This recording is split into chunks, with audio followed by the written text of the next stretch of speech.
Kailangan nyo i-maintain talaga ang oil ng MIUI. Kumakain talaga siya ng oil kasi diacetyl siya. Tag-ulan, mag-premium. Pagtapos ng premium, unleaded. Premium, unleaded, place, racing. Balik sa unleaded. Maninibago yung engine nyo. Ang putik na naman. Dito yung part na sobrang putik. Lalakarin syempre. Kumusta mga pus? Lawrence Motovlog here. Uusapan natin ngayon itong ating MIUI 125. Let's go! Kumusta nga ba yung ating MIUI 125? Ba't hindi ko na siya masyadong ginagamit ngayon? Wala, mas gusto ko lang gamitin si NMAX kasi yung power andun, saka malaki. Siguro nasanay na rin sa big bike, kaya nasabi ko rin yun. At ito na pala yung ating odo sa ating MIUI 125. Kung nakikita nyo, ito na yung odo ng ating MIUI 125 ngayon. 85,339 pure stock. Syempre medyo umuusok na nga eh. Cold start nya medyo umuusok, pero alam ko papunta na rin, pabigay na rin yung kanyang bore at yung mga valve seal nya papunta na rin. Pero hanggang ngayon okay pa naman, walang delay sa throttle, maalaga naman tayo sa langis. Basta tip ko sa inyo mga pus, dun lang kayo sa isang brand ng langis. Oo, dun lang tayo sa isang brand kasi parang tayo din, kunwari nag boys night out tayo or kunwari girls night out, diba may konting inom,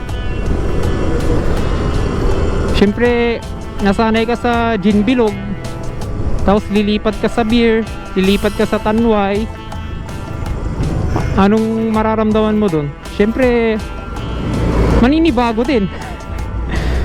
Doon ko na lang i-compare yung about dun sa sinasabi ko na mag-stick lang kayo sa isang brand ng oil. 90, 100, kaya pa niya mag 100 pure stock. Yun yung sinasabi ko sa inyo mga boss.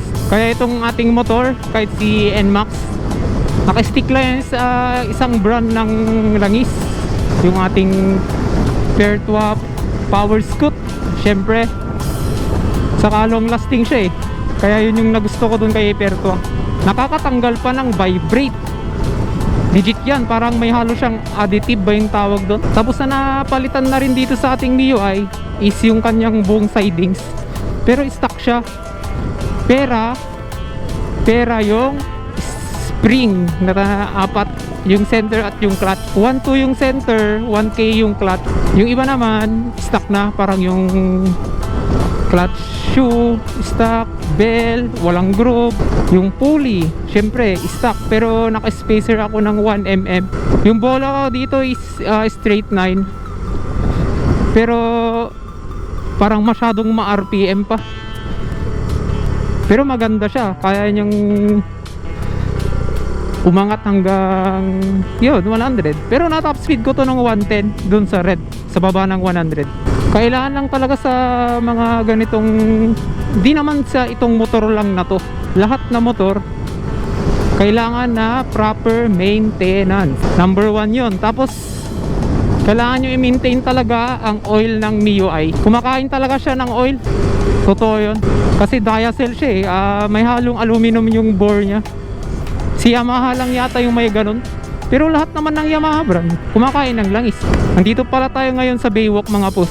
Ngayon lang ulit akong nakapunta dito.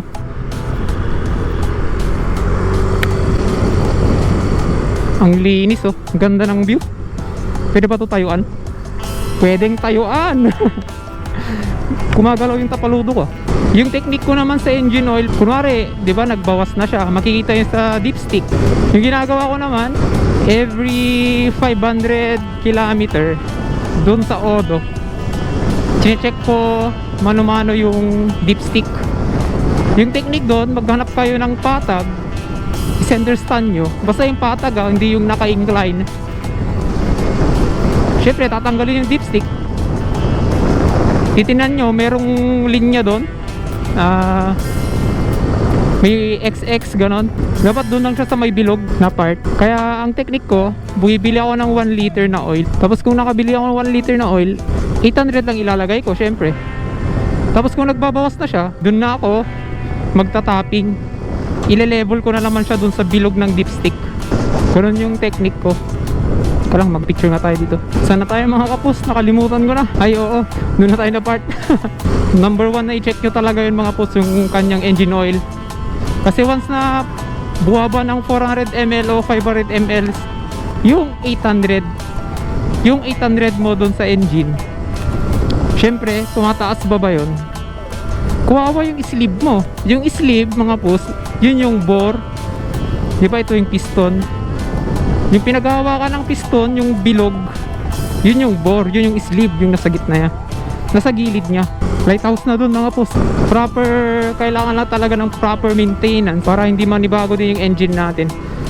Kasi minsan kung nilalagay mo lagi is unleaded, tag-ulan, mag-premium. Pagtapos ng premium, unleaded, premium, unleaded, place, racing, balik sa unleaded, maninibago yung engine nyo. Para sa akin yun yung tip ko. Maninibago siya kasi magkakaroon siya ng parang, syempre matapang ang premium, yung unleaded di naman masyado, katamtaman lang.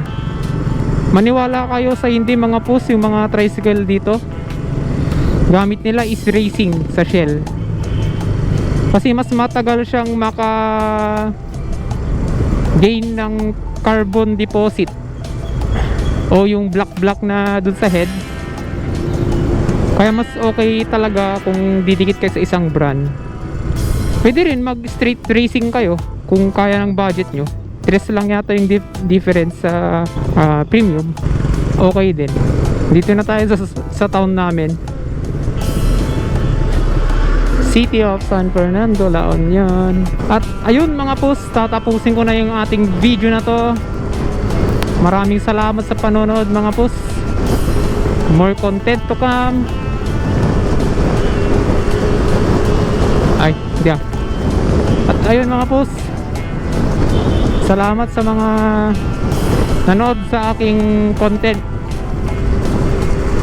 More power sa atin. Nag-iisip lang ako paano tayo mag out sa video na to. Alam ko na gagamitin ko na pinagbabawal na technique. Peace out mga pus.